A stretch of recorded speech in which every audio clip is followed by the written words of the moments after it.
2026 এ এসেও যদি তোমরা এরকম ফটো এডিটিং করতে না পারো, তাহলে আজকের এই ভিডিওটি শুধুমাত্র তোমাদের জন্য।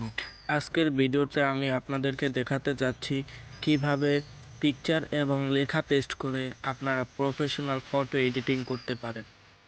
আজকের ভিডিওতে আমি আপনাদেরকে আমার এই নর্মাল ফটোটি দিয়ে এরকম একটি প্রফেশনাল ফটো এডিট করে দেখাবো।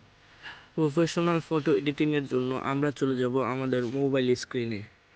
চ্যাটজিপিটি অ্যাপটি ওপেন করে নেব এবং প্লাস আইকনে দিয়ে আমার একটি নর্মাল ছবি সিলেক্ট করে নেব। নিচের দিকে স্ক্রল করে গিয়ে আমার একটি নর্মাল ফটো সিলেক্ট করে নেব। ফটোটি আপলোড হতে হতে একটি লেখা লিখে নিব।